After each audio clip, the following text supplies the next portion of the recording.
Day 27 of reading the Bible, New King James Version, Genesis chapter 21, verses 1 through 34.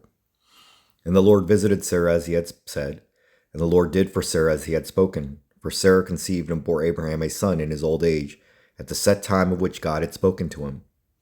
And Abraham called the name of his son, who was born to him, whom Sarah bore to him, Isaac.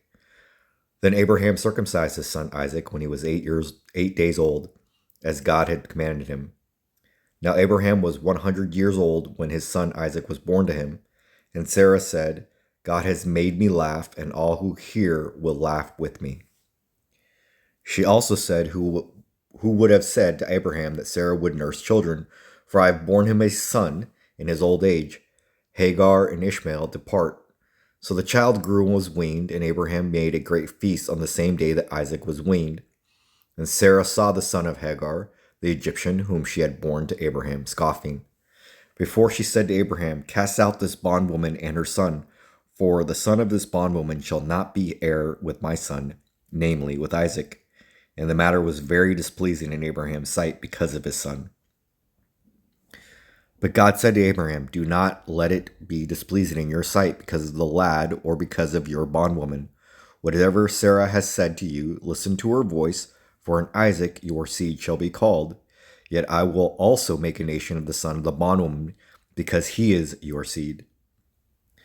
So Abraham rose early in the morning and took bread and a skin of water, and putting it on her shoulder, he gave it and the boy to Hagar and sent her away.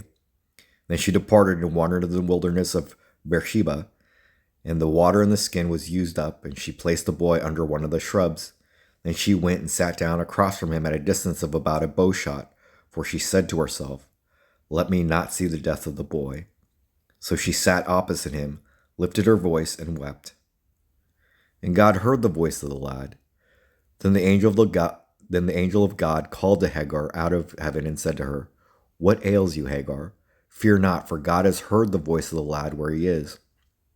Arise, lift up the lad, and hold him with your hand, for I will make him a great nation. Then God opened her eyes, and she saw a well of water, and she went and filled the skin with water and gave the lad a drink. So God was with the lad, and he grew and dwelt in the wilderness and became an archer. He dwelt in the wilderness of Paran, and his mother took a wife for him from the land of Egypt, of covenant with Abimelech. And when it came to pass at the time that Abimelech and Phicol, the commander of his army, spoke to Abraham, saying, God is with you in all that you do.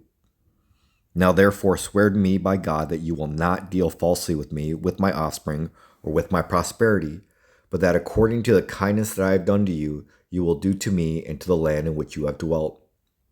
And Abraham said, I will swear. Then Abraham rebuked Abimelech because of the well of water which Abimelech's servants had seized. And Abimelech said, I do not know who has done this thing. You did not tell me, nor had I heard of it until today. So Abraham took sheep and oxen and gave them to Abimelech, and the two of them made a covenant. And Abraham set 7 ewe lambs of the flock by themselves. Then Abimelech asked Abraham, What is the meaning of these 7 ewe lambs which you have set by themselves? And he said, You will take these 7 ewe lambs from my hand, that they may be my witness that I have dug this well. Therefore he called that place Beersheba, because the two of them swore an oath there. Thus they made a covenant at Beersheba. So Abimelech rose with Phicol, the commander of his army, and they returned to the land of the Philistines. Then Abraham planted a tamarisk tree in the Beersheba, and there called on the name of the Lord, the everlasting God. And Abraham stayed in the land of the Philistines many days.